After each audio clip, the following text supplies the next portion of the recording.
You're listening to the Radio Wammo Breakfast, only on Kiwi. Let's talk environmental politics with the co-leader of the Greens, Russel Norman. Good morning, Russell. Morning, Wammo. I couldn't understand a word of that song. It's in Māori. What was it saying?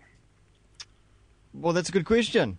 and that just shows the absolute ignorance of both of us on that one. We should fix that. We should. It's the national language of New Zealand. That's right. And it's dying. Would you believe? It's starting to be spoken in Parliament, which is pretty cool. Yeah, no, the Māori Party's helped with that, haven't they? Yeah, they have actually. And does Maturia Ture, does she get up and speak Māori sometimes? Russell, you're breaking up. Are you there? Yep, got you now. Oh, yep. It's like you trailed off or something. You faded off. But you're back now. That's good.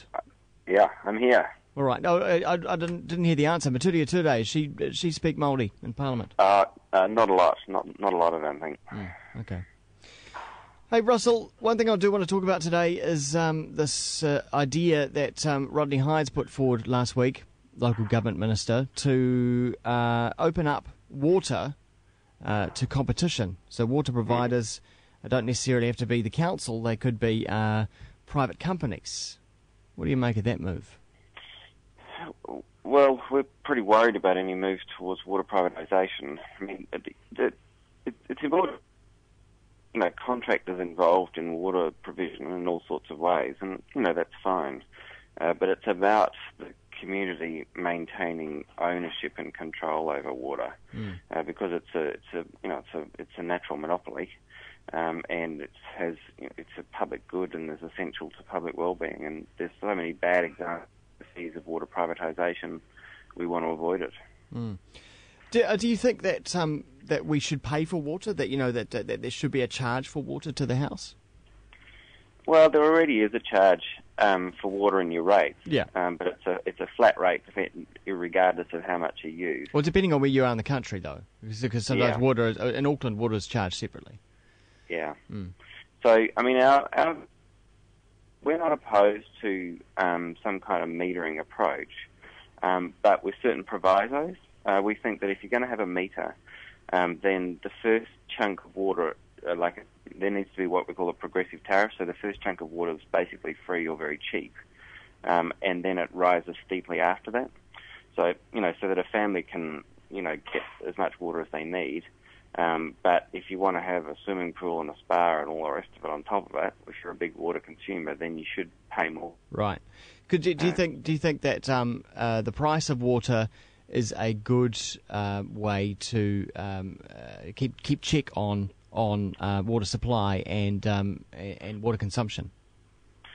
I think if you had a progressive tariff, that can be part of it. Though, when you look at there's a lot of other things that are quite effective as well, like education can play a big role.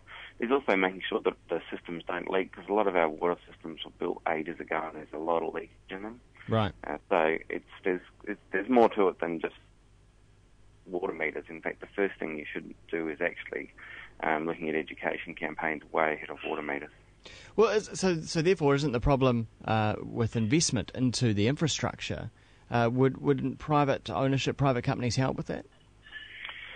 Well, let me give you an example, a recent one. The Argentinian government privatised the water. A US company took it over. And the US company... the water. Oh, we're losing you, Russell. Breaking up there, Russell. Can you hear me? Sounds like the line's going a bit dodge on us, which is a bit of a pity because it's an interesting topic, this idea of water ownership. You still there, Russell? Yeah, I can hear you, Emma. I got you now. Now you're clear. Have you been wandering around? You need to stay put. Stay where you are. So the Argentinians, they privatised the water. The water quality started to deteriorate. So the Argentinian government said that people didn't have to pay the company until the company improved the water supply. And so because Argentina and the United States, because it was a US company that was doing it, Argentina and the United States have a bilateral investment treaty. Like in all these free trade deals, they have some investment treaties as part of them. So the US water company sued the Argentinian government and said it had been indirectly expropriated, because the government had reduced the value of the asset by telling them that they weren't allowed to charge as much for water. And so the US water company sued the Argentinian government and won $165 million compensation, US. And so once you privatise, then you put up in all bilateral investment treaties, which are all about restricting the ability of governments to regulate. And if you do try to regulate, then you can be sued. And these cases happen all the time now. So once you go down that path, you're caught up in all that stuff. Yeah. There's an example of private supply, ownership of water supply out in South Auckland, isn't there? Are you aware of that? Yeah, Papakura was the only one that went down. The private supply, United Water, got involved. The 50 or 30-year contract to supply water. And that was kind of before the door was closed and the clauses to privatise water.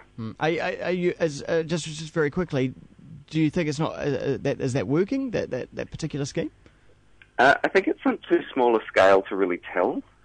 It was kind of like it was a very small introduction to New Zealand, and looking at water privatisation, it's going to be a scale in that. So I think the private sector is involved in water all the time because they have to be in contracting and everything. But to go to the next step where you actually sell total control, I think is pretty worrying. All right, Russell, we'll leave it at that. Enjoy the next week, and we'll catch up with you same time next week. Phil, thanks very much. It is Russell Norman, co-leader of the Greens.